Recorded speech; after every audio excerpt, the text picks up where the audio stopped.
ब्रह्महृदायादिकवये मुह्यन्ते यं सूरयः तेजो वारिमृदां यथा विनिमयो यत्र त्रिसर्गो मृषा धाम्ना स्वेन सदा निरस्तकुहकं सत्यं परं धीमहि सृष्टिस्थित्यप्ययेहा नियतिदृशितमो बन्धमोक्षाश्च यस्मात् अस्य श्रीब्रह्मरुद्रप्रभृतिसुरनरद्विषशत्रुत्मकस्य विष्णोर्व्यस्ताः समस्ताः सकलगुणनिधिः सर्वदोषव्यपेतः पूर्णानन्दो व्ययो यो गुरुरपि परमश्चिन्तयेतं महन्तम् नमस्ते प्राणेश प्रणतविभवायावनिमगाः नमः स्वामिन् रामः प्रियतमः हनूमन् गुरुगुण नमस्तुभ्यं भीमप्रबलतमः कृष्णेष्टभगवन् नमः श्रीमन्मध्वः प्रदिश सुदृशं नो जय जय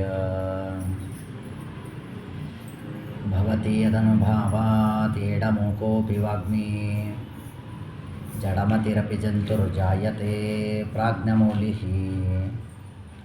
सकलवचनचेतो देवता भारती सा मम वचसि निधत्तां सन्निधिं मनसि च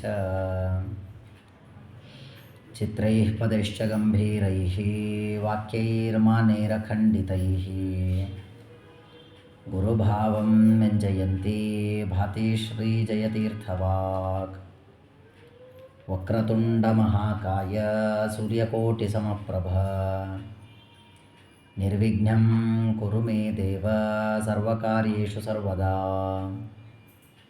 शास्त्रेषु पारदृष्वानं शास्त्रज्ञेषु च वत्सलं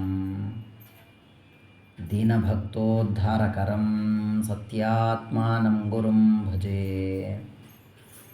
विद्यापीठविधातारं विद्यावारिधिचन्दिरं विद्यार्थिवत्सलं वन्दे महामहिमसद्गुरुं हरिः ओं श्रीगुरुभ्यो नमः हरिः ओं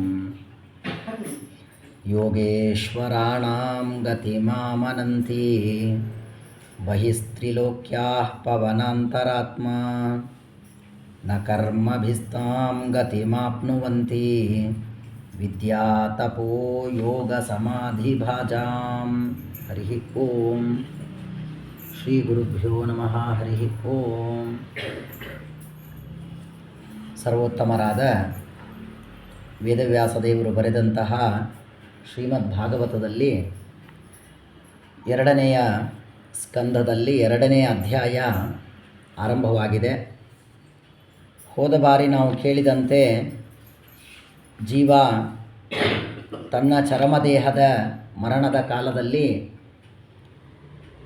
ಇಡ ಪಿಂಗಲ ಎನ್ನುವ ನಾಡಿಗಳು, ಸುಷುಮ್ನಾ ಎನ್ನುವ ನಾಡಿ, ಆ ಸುಷುಮ್ನಾ ನಾಡಿಯಿಂದ ಜೀವ ತಾನು ಹೊರಗೆ ಬಂದು ಯಾವ ಮತ್ತು ಪದ್ಮಗಳು, ಕಮಲಗಳು ಅದೆಲ್ಲ ನಾವು ಹೋದ ಬಾರಿ ಕೇಳಿ ತಿಳಿದ್ವಿ. ಅಲ್ಲೆಲ್ಲ ದಾಟಿ ಕೊನೆಗೆ ತನ್ನ ಶಿರಸ್ಸಿಗೆ ಬರ್ತಾನೆ. ಅಲ್ಲಿಂದ ಶಿರಸ್ಫೋಟವಾಗಿ ತಾನು ಉತ್ತಮವಾದ ಲೋಕವನ್ನು, ಅಂದರೆ ಮತ್ತೆ ಜನನ ಎನ್ನುವ ಸಂಭವವೇ ಇಲ್ಲದೇ ಇದ್ದಂತೆ ಉತ್ತಮವಾದ ಲೋಕವನ್ನು ಹೊಂದುತ್ತಾನೆ ಅಂತ ನಾವು ಹೋದ ಬಾರಿ ಕೇಳಿ ತಿಳಿದ್ವಿ.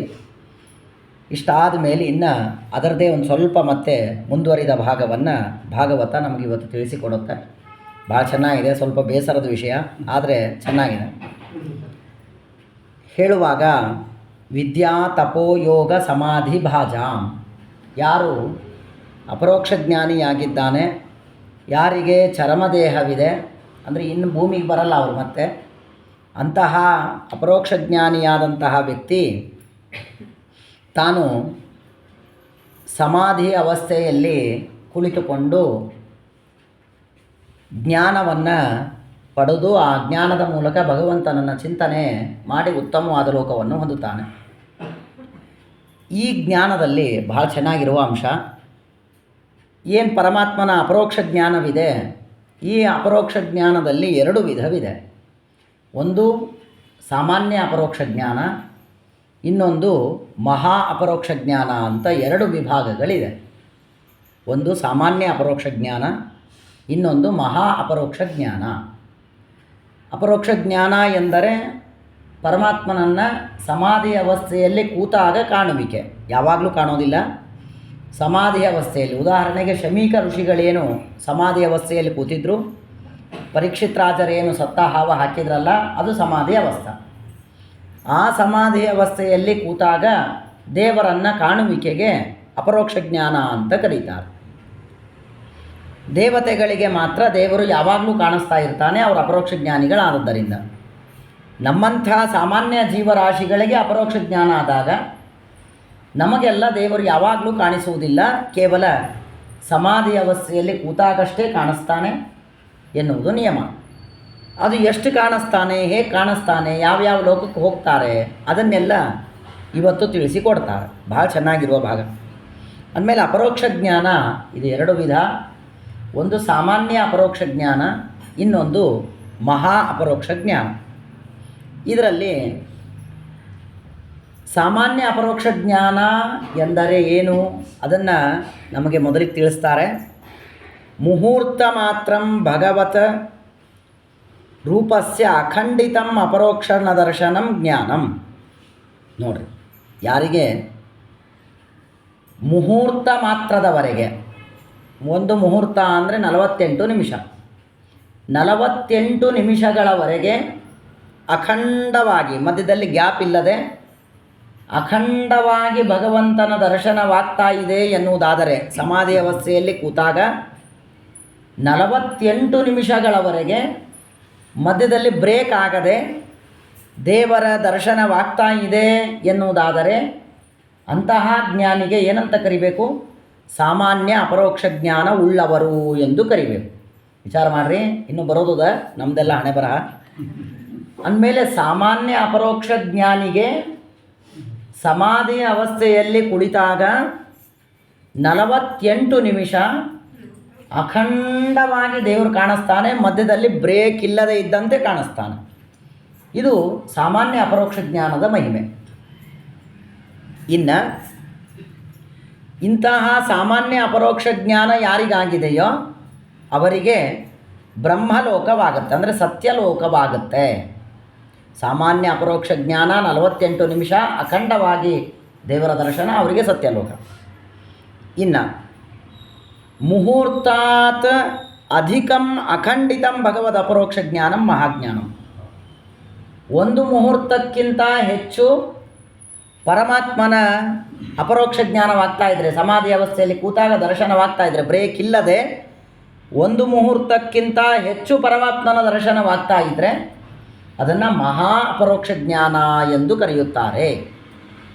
ಆಮೇಲೆ ಬ್ರಹ್ಮಾದಿ ದೇವತೆಗಳಿಗೆ ಅವರಲ್ಲೂ ತಾರತಮ್ಯ. ಅಂತೂ ಬ್ರಹ್ಮಾದಿ ದೇವತೆಗಳಿಗೆ ಮಹಾ ಅಪರೋಕ್ಷ ಜ್ಞಾನ ಅಂದರೆ ಅವರಿಗೆ 48 ನಿಮಿಷಕ್ಕಿಂತೂ ಹೆಚ್ಚಾಗಿ ಪರಮಾತ್ಮನ ಅಖಂಡವಾದ ಅಪರೋಕ್ಷ ಜ್ಞಾನ ಅಂದರೆ ದರ್ಶನ ಆಗ್ತಾ ಇರುತ್ತೆ. ಇವರಿಗೇನು ಫಲ? ವೈಕುಂಠಾದಿ ಹರಿಲೋಕ ಪ್ರಾಪ್ಯ. ಇವರಿಗೆ ವೈಕುಂಠವೇ ಮೊದಲಾದ ಶ್ವೇತದ್ವೀಪ, ಅನಂತಾಸನ, ವೈಕುಂಠ ಎನ್ನುವ ಏನು 3 ಸ್ಥಾನಗಳಿದೆ, ಅದರಲ್ಲಿ ಇವರಿಗೆ ಹೋಗಿ ಜಾಗ ಸಿಗುತ್ತೆ. ಇದು ಒಂದು. ಅಂದಮೇಲೆ ಸಾಮಾನ್ಯ ಅಪರೋಕ್ಷ ಜ್ಞಾನ, ಮಹಾ ಅಪರೋಕ್ಷ ಜ್ಞಾನ.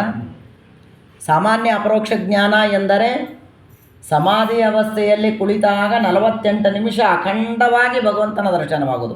ದೊಡ್ಡ ಭಾಗ್ಯ. ಇವತ್ತು ನಾವು ತಿರುಪತಿಗೆ ಸಾವಿರಾರು ರೂಪಾಯಿ ಖರ್ಚು ಮಾಡ್ಕೊಂಡು ಹೋದರೆ 48 ನಿಮಿಷ ದರ್ಶನ ಆಗಲ್ಲ ಇವತ್ತು ನಮಗೆ. ಅಂಥದ್ದು ಸಮಾಧಿ ಅವಸ್ಥೆಯೊಳಗೆ ಕೂತಾಗ ಆರಾಮಾಗಿ 48 ನಿಮಿಷ ದೇವ್ರ ದರ್ಶನ ಕೊಡ್ತಾ ಇರ್ತಾನೆ. ಎಷ್ಟಾದರೂ ನೋಡ್ರಿ 48 ನಿಮಿಷ. ಏನು ವಿಚಿತ್ರ! ಸಮಾಧಿ ಅವಸ್ಥಾ ಒಳಗೆ ಬೇರೆ ಇನ್ಯಾವ ಲೌಕಿಕ ಜಗತ್ತಿನ ಜ್ಞಾನವೇ ಇರೋದಿಲ್ಲ.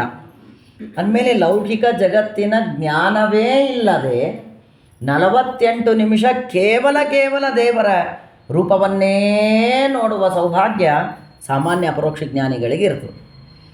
ಇನ್ನು ಮಹಾ ಅಪರೋಕ್ಷ ಜ್ಞಾನಿಗಳಿಗೆ 48 ನಿಮಿಷಕ್ಕಿಂತೂ ಹೆಚ್ಚಾಗಿ ಪರಮಾತ್ಮನ ಅಪರೋಕ್ಷ ಜ್ಞಾನದ ದರ್ಶನವಾಗ್ತಾ ಇರುತ್ತೆ. ಇದಿಷ್ಟಾಯಿತು.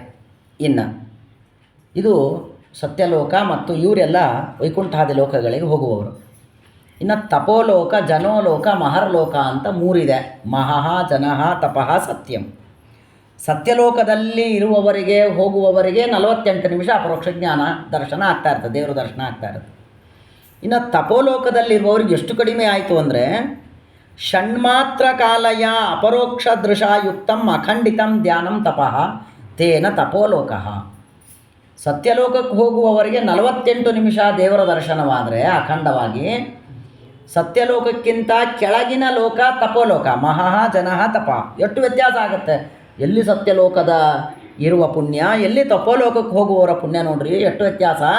ಕೇವಲ 6 ಮಾತ್ರ ಕಾಲದವರೆಗೆ ಅವರಿಗೆ ಅಪರೋಕ್ಷದ ದೇವರ ದರ್ಶನ ಆಗ್ತಾ ಇರುತ್ತೆ ಸಮಾಧಿ ಅವಸ್ಥೆಯೊಳಗೆ ಕೂತಾಗ. ಏನು 6 ಮಾತ್ರ ಅಂದರೆ ಎಷ್ಟು ನೋಡಿ, ಎಷ್ಟು ವ್ಯತ್ಯಾಸ ಆಯಿತು. 6 ಮಾತ್ರ ಎಂದರೆ, 1 ಮಾತ್ರ ಎಂದರೆ ಒಂದು ಸ್ವರವನ್ನು ಉಚ್ಚಾರಣೆ ಮಾಡುವ ಕಾಲಕ್ಕೆ 1 ಮಾತ್ರ ಅಂತ ಕರೀತಾರೆ.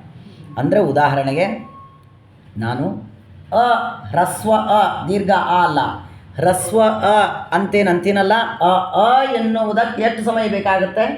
ಅದು 1 ಮಾತ್ರ. ಹಿಂಗೆ 6 ಸಲ ಅನ್ನುವುದಕ್ಕೆ ಎಷ್ಟು ಸಮಯನೋ ಇಷ್ಟೇ ಸಮಯದ ಅಷ್ಟೇ ಸಮಯವಷ್ಟೇ ಸಮಾಧಿ ಅವಸ್ಥೆ ಒಳಗೆ ಕೂತಾಗ ದೇವರ ದರ್ಶನವಾದರೆ ಅವರಿಗೆ ತಪೋಲೋಕವಾಗುತ್ತೆ. ಅಂದಮೇಲೆ ಎಷ್ಟೊತ್ತಾಯಿತು? 1 ನಿಮಿಷವೂ ಆಗಲಿಲ್ಲ. 6 ಸಲ ಹ್ರಸ್ವ ಅ ಅನ್ಲಿಕ್ಕೆ ಎಷ್ಟೊತ್ತು ಬೇಕಾಗ್ತದೆ ನಮಗೆ? ಅಂದಮೇಲೆ ಹ್ರಸ್ವ ಅವನ್ನು 6 ಸಲ ಅನ್ನುವಷ್ಟೇ ಕಾಲ ಸಮಾಧಿ ಅವಸ್ಥೆಯೊಳಗೆ ಕೂತಾಗ ದೇವರ ದರ್ಶನವಾಗುತ್ತದೆ. ಯಾರೋ ಅವರಿಗೆ ತಪೋಲೋಕವಾಗುತ್ತದೆ. ನೋಡಿ ಎಲ್ಲಿ ಹಂತಕ್ಕೆ ಹೋಯಿತು, ಎಲ್ಲಿ ಸತ್ಯಲೋಕ, ಎಲ್ಲಿ ತಪೋಲೋಕ. 48 ನಿಮಿಷದ ದೇವರ ದರ್ಶನದ ಸತ್ಯಲೋಕದ ಫಲವೆಲ್ಲಿ, ಕೇವಲ 6 ಅಕಾರಗಳನ್ನು ಅನ್ನುವಷ್ಟೇ ಫಲ ಸಿಗುವ ತಪೋಲೋಕವೆಲ್ಲಿ. ಎಷ್ಟು ಅಜಗಜಾಂತರದ ವ್ಯತ್ಯಾಸ ಆಗೋಗ್ಬಿಡ್ತು. ಇನ್ನೂ ನಮ್ದಿನ್ನೂ ಬಂದಿಲ್ಲ, ಇನ್ನೂ ಭಾಳ ಚೆನ್ನಾಗಿದೆ, ಆರಾಮ್ ಕೇಳೋಣ. ತತ್ರ ಏಕಮಾತ್ರಾಯುಜ ಅಪರೋಕ್ಷ ದೃಶಾಯುಕ್ತ ಖಂಡಿತಂ ನಿತ್ಯಂ ಧ್ಯಾನಂ ಯೋಗ ತೇನ ಜನೋಲೋಕ. ಇನ್ನು ತಪೋಲೋಕದವರೆಗೂ ಅಖಂಡವಾಗಿ ಅವರಿಗೆ 6 ಮಾತ್ರ ಕಾಲ ಅಖಂಡವಾಗಿ ಆಗ್ತಾ ಇರುತ್ತೆ ಪಾಪ, ಅದರಲ್ಲೇನು ಗ್ಯಾಪ್ ಬರಲ್ಲ. ಆದರೆ ಈ ಜನೋಲೋಕದವರಿಗೆ ಸಮಾಧಿ ಅವಸ್ಥೆಯಲ್ಲಿ ಕೂತಾಗ ನನಗೆ ಅಪರೋಕ್ಷ ಜ್ಞಾನ ಆಗಿದೆ, ನಾನು ಸಮಾಧಿ ಅವಸ್ಥೆಯೊಳಗೆ ಕೂತಿದ್ದೀನಿ, ಕೂತಾಗ ನನಗೆ ದೇವರ ದರ್ಶನವಾಗ್ತದೆ. ಎಷ್ಟೊತ್ತಾಗ್ತದೆ? ಕೇವಲ ಏಕಮಾತ್ರಾಯುಜಂ, ಒಂದೇ ಒಂದು ಅ ಎನ್ನುವ ಹ್ರಸ್ವವನ್ನು ಅನ್ನುವಷ್ಟೇ ಕಾಲ ದೇವರ ದರ್ಶನ ಆಗ್ತದೆ. ಅದು ಕೂಡ ಖಂಡಿತಂ ನಿತ್ಯಂ ಧ್ಯಾನಂ ಯೋಗ. ಅದು ಆ ಅ ಎನ್ನುವ ಅಕ್ಷರ ಅನ್ನುವಷ್ಟು ಪೂರ್ಣ, ಅಷ್ಟು ಹೊತ್ತು ದೇವರ ದರ್ಶನ ಯಾವಾಗಲೂ ಆಗ್ತಾ ಇರೋದಿಲ್ಲ. ಮಧ್ಯದಲ್ಲಿ ಮತ್ತೆ ಬ್ರೇಕ್ ಆಗಿ ಧ್ಯಾನವಾಗುತ್ತದೆ, ದೇವರ ದರ್ಶನವಾಗುತ್ತೆ. ಅಷ್ಟರೊಳಗೆ ಅ ಎನ್ನುವ 1 ಸೆಕೆಂಡಿನ ಏನು ದೇವರ ದರ್ಶನವಾಗಬೇಕೋ ಅಷ್ಟರೊಳಗೂ ಮತ್ತೆ ದೇವರು ಮಧ್ಯದಲ್ಲಿ ಬ್ರೇಕ್ ಕೊಟ್ಟು, ಅಂದರೆ ಅಷ್ಟರೊಳಗೆ ಇನ್ನೊಂದು ಯಾವುದೋ ಇಲ್ಲಿ ಕಸದ ಗಾಡಿ ಓದೋದು ಶಬ್ದ ಕೇಳಿಸ್ತದೆ, ಮತ್ತೆ ದೇವರ ದರ್ಶನ ಆಗ್ತದೆ. ಒಂದು ಯಾವುದೋ ಹಣ್ಣು ಪಟಾರ್ ಅಂತ ಗಿಡದ ಮೇಲಿಂದ ಭೂಮಿಗೆ ಬಿದ್ದ ಶಬ್ದ ಕೇಳಿಸ್ತದೆ, ಮತ್ತೆ ದೇವರ ದರ್ಶನ ಆಗ್ತದೆ. ಅಂದಮೇಲೆ 1 ಅಕಾರವನ್ನು ಅನ್ನುವಷ್ಟೇ ಸಮಯ ಯಾರಿಗೆ ಸಮಾಧಿ ಅವಸ್ಥೆಯಲ್ಲಿ ದೇವರು ಕಾಣಿಸ್ತಾನೋ ಅವರಿಗೆ ಅದು ಹೇಗೆ ಬ್ರೇಕ್ ಆಗಿ ಖಂಡಿತಂ ಧ್ಯಾನಂ, ಖಂಡವಾಗಿ ದೇವರ ದರ್ಶನವಾಗುತ್ತೆ. ಅವರಿಗೆ ತಪೋಲೋಕವನ್ನು ದೇವರು ಕೊಡುತ್ತಾನೆ ಅಷ್ಟೇ. ಅದರಲ್ಲೂ ಬ್ರೇಕ್. ವಿಚಾರ ಮಾಡಿರಿ, ನಾವು ಅಂದ್ರೆ ಈ ಊಟಕ್ಕೆ ಕೂತೀರಿ ನೀವೆಲ್ಲ, ಮತ್ತು ಅನ್ನ ಬಡಿಸಿದ್ರು, ಅನ್ನ ಬಡಿಸಿ ಒಂದು 5 ನಿಮಿಷ ಆದಮೇಲೆ ಹುಳಿ ತಂದರು, ಅದಾದಮೇಲೆ ಒಂದು 10 ನಿಮಿಷ ಆದಮೇಲೆ ಅನ್ನ ಸಾರು ತಂದರು. ಅಂದ್ರೆ 5 ನಿಮಿಷ 10 ನಿಮಿಷ ನೀವು ಸುಮ್ಮ ಕೈ ಒಣಗಿ ಹೊಂಟದ ಖಾಲಿ ಕೂತೀರಿ ಅಂದ್ರೆ ಯಾಕೋ ಇವತ್ತು ಊಟ ಮಾಡ್ದಂಗೆ ಅನ್ನಿಸ್ಲಿಲ್ಲ. ನೋಡಿ ಏನಪ್ಪ ಮಧ್ಯದೊಳಗೆ ಭಾಳ ಬ್ರೇಕ್ ಕೊಡ್ತಾಯಿದ್ರು, ಯಾಕೋ ಇವತ್ತು ಊಟ ಮಾಡ್ದಂಗೆ ಅನ್ನಿಸ್ಲಿಲ್ಲ, ಯಾವಾಗನ ಎದ್ದು ಬರಬೇಕು ಅಂತ ಅನ್ನಿಸ್ಬಿಡ್ತು ನಮಗೆ. ಅಂದರೆ ಒಂದು ಊಟಕ್ಕೆ ಕೂತಾಗೆ ನಮಗೆ ಎಲ್ಲ ಒನ್ ಬೈ ಒನ್ ಬೇಗ ಹಿಂಗೆ ಎಲ್ಲಿ ಖಾಲಿ ಆಗಬಾರ್ದು, ಕೈ ಒಣಗಬಾರ್ದು ಅಂದ್ರೇ ಅದು ತೃಪ್ತಿ, ಅದು ಹೊಟ್ಟೆ ತುಂಬಿದಂಗೆ, ಅದು ಊಟ ಮಾಡಿದಂಗೆ ಅಂತ ಅನ್ನುವ ನಾವೆಲ್ಲ 1 ಮಾತ್ರದ ಕಾಲ ಅದರಲ್ಲೂ ಖಂಡವಾಗಿ ಭಗವಂತನ ದರ್ಶನವಾಗುತ್ತೆ ಎಂದರೆ ಅದು ಏನು ಪರಮಾತ್ಮನನ್ನು ನೋಡಿದ ತೃಪ್ತಿ ಸಂತೋಷ ಎಷ್ಟಾಗ್ಲಿಕ್ಕೆ ಸಾಧ್ಯದ ಅವರಿಗೆ. ಆದರೆ ಆ ಜೀವರ ಯೋಗ್ಯತೆ ಅಷ್ಟೇ ಅದ. ನೀನು ಎಷ್ಟಾದರೂ ಏನಾದರೂ ಅನ್ಕೋ, ದೇವರು ಮಾತ್ರ ಅವರಿಗೆ ಅಷ್ಟೇ ಹಾಗೆಯೇ ದರ್ಶನವನ್ನು ಕೊಡುತ್ತಾನೆ. ನೋಡ್ರಿ, ಇದು ತಪೋಲೋಕಕ್ಕೆ ಹೋಗೋರ್ದು ಈ ಹಣೆ ಬರ. ನಾವಲ್ಲ, ತಪೋಲೋಕಕ್ಕೆ ಹೋಗೋರಿಗೆ ಹಿಂಗದ. ನಮ್ದು ಇನ್ನೂ ಕಡಿಮೆ ಅದ. ಅಂದ್ರೆ ವಿಚಾರ ಮಾಡಿರಿ, ದೇವರ ಇಲ್ಲ, ಇದು ಕೆಳಗಿಂದ ಹೊಂಟಾರ. ಮೊದಲಿಗೆ ಸತ್ಯಲೋಕ ಆಯಿತು, ಅದಾದಮೇಲೆ ಮಹಃ ಜನಃ ತಪಃ ಸತ್ಯಂ, ಮಹರ್ಲೋಕ ಆಯಿತು. ಇದು ಏನೋ ಸತ್ಯಲೋಕ ಆಯಿತು. ಅದಾದ ಮೇಲೆ ಜನೋಲೋಕ, ಅದಾದಮೇಲೆ ತಪೋಲೋಕ, ಮಹರ್ಲೋಕ. ಮಹಃ ಜನಃ ತಪಃ, ಮೊದಲಿಗೆ ಸತ್ಯಲೋಕದ್ದು 48 ನಿಮಿಷ. ಅದಾದ ಮೇಲೆ 6 ಮಾತ್ರಗಳ ಕಾಲ ತಪೋಲೋಕ, 1 ಮಾತ್ರಗಳ ಕಾಲ ಜನೋಲೋಕ. ಅಷ್ಟೇ, ಜನೋಲೋಕದ್ದು ಒಂದೇ ಒಂದು ಮಾತ್ರ, ಅದೂ ಬ್ರೇಕ್ ಆಗಿ ಆಗುವ ಜನೋಲೋಕ. ಅಂದ್ರೆ ವಿಚಾರ ಮಾಡಿರಿ, ದೇವ್ರ ಕರುಣ ಎಟ್ಟದ. ಮನೀಗ ದೇವ್ರು ಕೊಟ್ಟ, ನಮ್ಮ ಮನೆಯೊಳಗೆ ದೇವ್ರು ಇದ್ದಾನೆ ಅಂದಮೇಲೆ ಅಲ್ಲಿ ಅಂತೂ ಅಪರೋಕ್ಷ ಜ್ಞಾನದಲ್ಲಿ ದೇವರನ್ನು ಹಿಂಗೆ ತಾಸುಗಟ್ಟಲೆ ಕೂತು ಪೂಜಿಸುವ ಭಾಗ್ಯ ನಮಗಿಲ್ಲ. ಅಂದಮೇಲೆ ನಮ್ಮ ಪಾಲಿಗೆ ಈ ಪ್ರತಿಮೆಯಲ್ಲಿರುವ ದೇವರೇ ನಮ್ಮ ಪಾಲಿಗೆ ಅತ್ಯಂತ ಮುಖ್ಯನಾದವ. ಪ್ರತೀಕಾಲಂಬನವ್ರು ನಾವೆಲ್ಲ ಕೇಳಿವಿ. ನಾವು ಅಪ್ರತಿಕಾಲಂಬನ ಪ್ರತೀಕಾಲಂಬನ ಎಲ್ಲ ಓದ್ಸಲ ಕೇಳಿವಿ ಶಬ್ದಗಳಿಗೆ ಅರ್ಥ. ಅಂದಮೇಲೆ ನಾವು ಪ್ರತೀಕಾಲಂಬನರು. ಹಾಗಾಗಿ ಪ್ರತಿಮೆಯಲ್ಲಿರುವ ದೇವರನ್ನೇ ಆದಷ್ಟು ಅವನೆದುರಿಗೆ ಕೂಡೋಣ. ಎಷ್ಟು ಹೊತ್ತು ನಮಗೆ ಸಾಧ್ಯವೋ, ಎಷ್ಟು ಸಮಯ ಸಾಧ್ಯವೋ ಅಷ್ಟು ಸಮಯ ಆ ದೇವ್ರ ಎದುರಿಗೆ ಕೂತು ಕಣ್ತುಂಬ ಅವನನ್ನು ನೋಡ್ಕೊಂಬಿಡೋಣ. ಆಮೇಲೆ ಕನಿಷ್ಠ ಅಪರೋಕ್ಷ ಜ್ಞಾನ ಹೀಗಾದರೆ, ದರ್ಶನ ಹೀಗಾದರೆ ಭಾಳ ದುಃಖ ಆಗಲ್ಲ. ಇಲ್ಲಿ ನೋಡಿರ್ತಿರ್ತೀವಿ, ಇಷ್ಟೇ ನಮ್ಮ ಭಾಗ್ಯ ಅಂತ ಸಂತೋಷ ಪಡ್ಲಿಕ್ಕೆ ಸಾಧ್ಯದ. ಇಲ್ಲೂ ಬಹಳ ಕೂಡಂಗಿಲ್ಲ, ಅಪರೋಕ್ಷ ಜ್ಞಾನವೂ ಬಹಳ ಆಗಲ್ಲ ಅಂತಾದರೆ ಇನ್ನು ನಮ್ಮಂಥ ಪಾಪಿಷ್ಟ್ರು ಇನ್ಯಾರು ಇರ್ಲಿಕ್ಕೆ ಸಾಧ್ಯ? ಸರಿ, ಇದು ಜನೋಲೋಕದ ಬಗ್ಗೆ. ಇನ್ನು ಏಕಮಾತ್ರ ಚತುರ್ಥ ಭಾಗ ಕಾಲೇನ ಅಪರೋಕ್ಷ ದೃಶಾಯುತಂ ತೇನ ಚ ಮಹರ್ಲೋಕ. ಇನ್ನು ಏಕಮಾತ್ರದೊಳಗೆ ಎನ್ನುವುದ್ರೊಳಗೆ ಖಂಡವಾಗಿ ಆಗಿದ್ರೆ ಅದು ಜನೋಲೋಕ ಕೇಳಿದ್ವಿ. ಎನ್ನುವ ಅಕ್ಷರದೊಳಗೆ ಚತುರ್ಥ ಭಾಗ, 4ನೇ 1 ಭಾಗ, ಅಷ್ಟೇ ಭಾಗ ಅಂದರೆ 25% ಭಾಗ. ಅಂದಮೇಲೆ ಜನೋಲೋಕಕ್ಕೆ ಹೋಗಬೇಕಾದ್ರೆ ಕನಿಷ್ಠ 1 ರೂಪಾಯಿ ಒಳಗೆ 100 ಪೈಸಾ ನಮಗೆ ಭಗವಂತನ ದರ್ಶನ ಆಗ್ತದೆ. ಅದ್ರೊಳಗೆ ಖಂಡವಾಗಿ ಆಗ್ತದೆ, ಇದ್ದುದ್ರೊಳಗೆ ಉತ್ತಮ. ಇನ್ಯಾರು ಈ ಮಹರ್ಲೋಕಕ್ಕೆ ಹೋಗುವವರು ಇದ್ದೀವಿ ಅವರಿಗೆಲ್ಲ ಕೇವಲ 25%ನಷ್ಟೇ, 1 ರೂಪಾಯಿ ಒಳಗೆ 25 ಏನು ಪೈಸಾ ಅದ ಅಷ್ಟೇ ಪರಮಾತ್ಮನ, ಅಷ್ಟೇ ಕಾಲ ಮಾತ್ರ ಪರಮಾತ್ಮನ ದರ್ಶನವಾಗತ್ತೆ. ಅದು ಕೂಡ ಖಂಡವಾಗಿ ಆಗತ್ತೆ. ಅದರಲ್ಲಿಯೂ ಕೂಡ ಪಾದಯೋಹೋ, ದೇವರ ಪಾದದ ದರ್ಶನ ಮಾತ್ರ ಆಗತ್ತೆ. ಇನ್ನು ದೇಹದ ಇನ್ಯಾವ ಅವಯವದ ದರ್ಶನವೂ ಆಗೋದಿಲ್ಲ. ಯಾರೋ ಅಂಥ ಜೀವರಾಶಿಗಳು ಮಹರ್ಲೋಕಕ್ಕೆ ಹೋಗುತ್ತಾರೆ. ಅರ್ಥ ಆಯ್ತಾನ? ಅಂದಮೇಲೆ ಜ್ಞಾನ ಎಷ್ಟಿದೆ ಇದೆಲ್ಲ ನೆನಪು ಹೋಗ್ಬಿಡ್ತದ, ಪ್ರಶ್ನೆ ಇಲ್ಲ. ಇನ್ನೊಂದು ವಾರದೊಳಗೆ ಇದೆಲ್ಲ ನಾವು ಮರ್ತು ಬಿಡ್ತೀವಿ, ಪ್ರಶ್ನೆ ಇಲ್ಲ. ಆದರೆ ನಮ್ಮ ಹಂತ ಯಾವ ಮಟ್ಟಕ್ಕಿದೆ ಅಂದಮೇಲೆ ನಾವು ಅಹಂಕಾರ ಪಡಲಿಕ್ಕೆ ಯೋಗ್ಯರ, ನಾವು ಸಿಟ್ಟಿಗೆ ಬರಲಿಕ್ಕೆ ಯೋಗ್ಯರ, ಜ್ಞಾನಿಗಳನ್ನು ಗುರುಗಳನ್ನು ಅವಮಾನ ಮಾಡಲಿಕ್ಕೆ ನಾವು ಯೋಗ್ಯರ ಅನ್ನುವುದು ನಮಗೆ ಅರ್ಥ ಆದರೆ ಸಾಕು. ಇದು ನಮಗೆ ನೆನಪಿರ್ತದೋ ಬಿಡ್ತದೋ ಅದು ಮುಂದಿಂದು. ಇಲ್ಲಿ ನಾವು ಯಾರೂ ಹೋಗೋರು ಇಲ್ಲ, ಅದು ಮುಂದಿಂದು. ಅಂದಮೇಲೆ ಇದರಿಂದ ನಾವೇನು ತಿಳ್ಕೊಳ್ಳೋದು ಅಂದ್ರೆ ನಾವೆಷ್ಟು ವಿನಯದಿಂದ ಇರಬೇಕು. ನಾವಿನ್ನೂ ಎಷ್ಟು ಕಲಿಯೋದದ, ಎಷ್ಟು ಓದೋದದ, ಎಷ್ಟು ಓದಿದ್ರು ಕಲ್ತರು ನಮ್ಮ ಯೋಗ್ಯತಾ ಕೊನೆಗಿಷ್ಟೇ ಅದ ಅಲ್ವಾ. ಈ ಮನೆಯೊಳಗೆ ಅಡುಗೆ ಪಾಪ ಹೆಣ್ಮಕ್ಳು ಅಡುಗೆ ಮಾಡುವಾಗ ಅವ್ರಿಗೆ ಗೊತ್ತಾಗ್ಬಿಟ್ಟಿರ್ತದೆ ಎಷ್ಟು ನಾನು ಬಿಸಿ ಅಡುಗೆ ಮಾಡಿದರು, ಕೊನೆಗೆ ನಾನು ತಿನ್ನೋದು ಆರಿದ್ದೆ ಅಂತ ಅವರು ಮನಸ್ಸು ಗಟ್ಟಿ ಮಾಡ್ಕೊಂಡ್ಬಿಟ್ಟಿರ್ತಾರೆ. ಹೀಗಾಗಿ ಅವ್ರು ದಿವಸ ಆರಿದ್ದು ತಿಂದರು ಅವ್ರಿಗೇನು ದುಃಖ ಅನ್ಸಂಗಿಲ್ಲ. ಅದೇ ಗಂಡಸರು ನೋಡ್ರಿ, ಒಂದು ದಿವಸ ಅವ್ರಿಗೆ ಆರಿದ್ದು ಹಾಕ್ರಿ, ಏನು ಇವತ್ತು ಯಾಕೆ ಆರಿದ್ದು ಹಾಕಿ ಅಂತ ಕೇಳ್ತಾರೆ ಅವರು. ಯಾಕಂದ್ರೆ ಅವರು ಮನಸ್ಸಿನಿಂದ ಗಟ್ಟಿ ಆಗಿಲ್ಲ, ನಾನು ಏನಿದ್ರು ಆರಿದ್ದೇ ತಿನ್ನೋದು ಇವತ್ತು ಅಂತ ಅವ್ರು ನಿಶ್ಚಿತ ಆಗ್ಬಿಟ್ರೆ ನಾ ಬಿಸಿದೇ ತಿನ್ನೋದು ಅಂತ.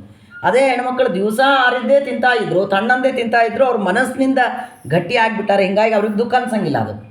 ಹಾಗೆ ನಮ್ಮ ಯೋಗ್ಯತೆ ಇದೆಲ್ಲ ಕೇಳಿ ಭಾಗವತ 2ನೇ ಸ್ಕಂದ ಯಾಕೆ ಕೇಳೋದು ಎಂದರೆ, ನಾವು ನಮ್ಮ ಯೋಗ್ಯತೆ ಇಷ್ಟಿದೆ ಅಂದಮೇಲೆ ನಾವು ಅತ್ಯಂತ ಕೊನೆಯ ಜೀವರಾಶಿಗಳು. ದೇವರು ಕರುಣಾತೋರು ಏನೋ ಒಂದು ಕೂದಲು ಹಿಡಿದು ಎತ್ತಿ ಮೋಕ್ಷದಾಗ ಒಗಿತಾನ ಇದು ಅವನ ಕರುಣೆ ಅದ ಅಂದಮೇಲೆ ನಮ್ಮದೇನೂ ಇಲ್ಲ. ಅಹಂಕಾರ ಪಡುವಷ್ಟು ದೊಡ್ಡ ವ್ಯಕ್ತಿಗಳು ನಾವಲ್ಲ ಎನ್ನುವುದು ಪದೇ ಕ್ಷಣಕ್ಕೂ ನಮಗೆ ಅರ್ಥವಾಗುವುದಕ್ಕಾಗಿ ನಾವು ಇದನ್ನೆಲ್ಲ ಕೇಳೋದು. ಇದು ಒಂದು. ಬ್ರಹ್ಮಾದಿ ದೇವತೆಗಳು ಎಷ್ಟು ಉತ್ತಮರು ಅಂದಮೇಲೆ ಆ ದೇವತೆಗಳು ಎಲ್ಲೇನೇ ಪುರಾಣದೊಳಗೆ ಅವ್ರು ಏನೇ ತಪ್ಪು ಮಾಡ್ಯಾರ ಅಂತ ಏನಾದರೂ ಕೇಳಿದ್ರ, ಇಂದ್ರದೇವರು ಅಹಲ್ಯಾಸಂಗ ಮಾಡಿದರು, ಅಥವಾ ಚಂದ್ರದೇವರು ಮತ್ತು ತಾರಾಳ ಸಂಘ ಮಾಡಿದರು, ಹಿಂಗೆ ಏನೇ ನಾವು ದೇವತೆಗಳ ಬಗ್ಗೆ ಕೇಳಿದಾಗ ನಾವು ಹಂಗಿದ್ರೆ ಅವರು ನಾವು ಒಂದೇ ಬಿಡ್ರಿ ಎನ್ನುವುದರ ಅಜ್ಞಾನ ಬರದೆ ಇದರ ನೆನಪಿದ್ರೆ, ಹೌದಪ್ಪ ಮೊನ್ನೆ ಭಾಗವತ್ ಕೇಳಿದ್ದೀವಿ ನಾವು, ಅವ್ರು ಏನಿದ್ರೂ ಉತ್ತಮರು, ನಾವೇನಿದ್ರೂ ಸಣ್ಣವರು ಎನ್ನುವ ಅವರ ಉತ್ತಮತೆಯ ಜ್ಞಾನ ನಮಗೆ ಬರ್ತದೆ. ಆಗ ದೇವರು ಅಷ್ಟೇ ನಮಗೆ ಜನ್ಮಾಂತರದಲ್ಲಿ ಒಳ್ಳೆಯ ಜ್ಞಾನವನ್ನು ಕೊಡುತ್ತಾನೆ. ಅಂದಮೇಲೆ ಇದೆಲ್ಲ ಕೇಳಿ ಎರಡಾಗಬೇಕು. ಒಂದು, ಅವರೆಲ್ಲ ಅತ್ಯಂತ ಉತ್ತಮರು, ನಾವೆಲ್ಲ ಅತ್ಯಂತ ನೀಚರು ಎನ್ನುವುದರ ಸ್ಮರಣೆ ಕ್ಷಣ ಕ್ಷಣಕ್ಕೂ ನಮಗೆ ಬರ್ತಾ ಇರಬೇಕು. ಸರಿ, ಇದಿಷ್ಟು ಒಂದು ಹಂತ. ಇದು ಜನೋಲೋಕದ, ಮಹರ್ಲೋಕದ, ತಪೋಲೋಕದ, ಸತ್ಯಲೋಕದ ಬಗ್ಗೆ ನಮಗೆ ಒಂದು ಹಂತವನ್ನು ತಿಳಿಸಿಕೊಟ್ರು. ಇನ್ನು ನಮ್ಮದೆಲ್ಲ ಎಲ್ಲಿರ್ತದೆ ಅಂದರೆ, ನಾವು ಈ ಯಾವ ಹಂತದಲ್ಲಿಯೂ ನಾವು ಬರೋದಿಲ್ಲ.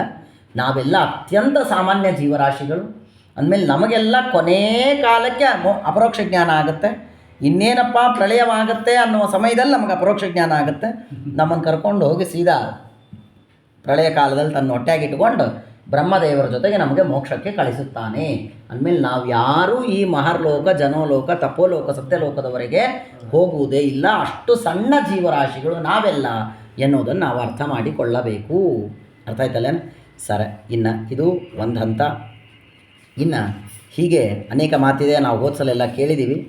ಇನ್ನು ಈ ಸತ್ಯಲೋಕ ಏನಿದೆ, ಜನೋಲೋಕ, ತಪೋಲೋಕ, ಇವುಗಳ ಬಗ್ಗೆ ಮತ್ತೊಂದು ಮಾತನ್ನು ಭಾಗವತ 2ನೇ ಸ್ಕಂದ ನಮಗೆ ಹೇಳುತ್ತೆ. ನ ಯತ್ರ ಶೋಕೋ ನ ಜರಾ ನ ಮೃತ್ಯು ನಾಧಿರ್ನ ಚೋದ್ವೇಗ ಋತೆ ಕತಶ್ಚಿತ್. ಈ ಸತ್ಯಲೋಕದಲ್ಲಿ, ಮಹರ್ಲೋಕದಲ್ಲಿ, ವಿಶೇಷವಾಗಿ ಸತ್ಯಲೋಕದಲ್ಲಿ ಸರ್ವ ದುಃಖ ವಿಹೀನಾಯೇ ಮುಕ್ತ ಪ್ರಾಯಸ್ತು ತಾದೃಶಾಹ. ಯಾರ್ಯಾರು ಸತ್ಯಲೋಕದಲ್ಲಿ ಇದ್ದಾರೋ ಅವರೆಲ್ಲರೂ ಪ್ರಾಯ ಮುಕ್ತಾಹ. ಅವರಿಗೆ ಸಂಸಾರದಲ್ಲಿ ಇದ್ದಂತೆ ದುಃಖಗಳು ಇರುವುದಿಲ್ಲ. ಪ್ರಾಯ ಮುಕ್ತಾಹ ಅಂತಂತಾರೆ ಶ್ರೀಮದಾಚಾರ್ಯ. ಏನು ಪ್ರಾಯ ಮುಕ್ತಾಹ ಎಂದರೆ ಹೆಚ್ಚು ಕಡಿಮೆ ಮುಕ್ತರಿದ್ದಂತೆ ಅಂತ ಅರ್ಥ. ಹೆಚ್ಚು ಕಡಿಮೆ ಅನ್ನೋ ಶಬ್ದಕ್ಕೆ ಅರ್ಥ ಏನಪ್ಪ, ಪ್ರಾಯ ಅನ್ನೋ ಶಬ್ದಕ್ಕೆ ಅರ್ಥ ಏನಪ್ಪ ಅಂದರೆ ಟಿಪ್ಪಣಿ ಒಳಗಂತಾರೆ, ಮುಕ್ತರಾದರೆ ಲಿಂಗದೇಹ ಇಲ್ಲ. ಸತ್ಯಲೋಕದಲ್ಲಿ ಇರುವ ಇವರಿಗೆ ಇನ್ನೂ ಲಿಂಗದೇಹವಿದೆ. ಹಾಗಾಗಿ ಸತ್ಯಲೋಕದಲ್ಲಿರುವ ಇವರಿಗೆ, ನಮಗೆಲ್ಲ ಅಂದರೆ ಜೀವರಾಶಿಗಳಿಗೆ ಲಿಂಗದೇಹವಿದ್ದುದರಿಂದ ಮುಕ್ತರಿಗೆ ಲಿಂಗದೇಹವಿಲ್ಲದೇ ಇರುವಿಕೆ ಇದೇ ತಾರತಮ್ಯ.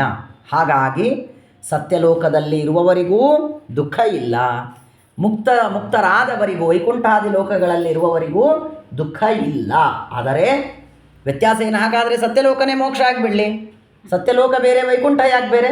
ಅದಕ್ಕೆ ಶ್ರೀಮದಾಚಾರ್ಯ ಅಂತಾರೆ ಪ್ರಾಯ. ಇಲ್ಲಿ ವ್ಯತ್ಯಾಸದ. ಏನು ವ್ಯತ್ಯಾಸದ? ಸತ್ಯಲೋಕದಲ್ಲಿರುವವರಿಗೆ ಲಿಂಗದೇಹ ಇದೆ, ಇನ್ನೂ ಲಿಂಗದೇಹ ಇಟ್ಕೊಂಡು ಕೂತಾರವರು. ಮೋಕ್ಷದಲ್ಲಿರುವವರಿಗೆ ಲಿಂಗದೇಹ ಇಲ್ಲ. ಈ ವ್ಯತ್ಯಾಸ ಸತ್ಯಲೋಕಕ್ಕೂ ವೈಕುಂಠಕ್ಕೂ ಇದೆ ಎನ್ನುವುದಾಗಿ ಒಂದು ವ್ಯತ್ಯಾಸ. ಭಾಳ ಚೆನ್ನಾಗಿದೆ. ಟಿಪ್ಪಣಿ ಒಳಗೆ ಮತ್ತೊಂದು ಮಾತನ್ನು ಬರೀತಾರೆ. ಅಂದಮೇಲೆ ಏನಾಯ್ತು ಈಗ ಅಂದರೆ, ಸತ್ಯಲೋಕದಲ್ಲಿ ಇರುವವರಿಗೆ ಲಿಂಗದೇಹ ಇದ್ದುದರಿಂದಾಗಿ ಆ ಲಿಂಗದೇಹದ ಪರಿಣಾಮ ಆಗಬೇಕಲ್ಲ.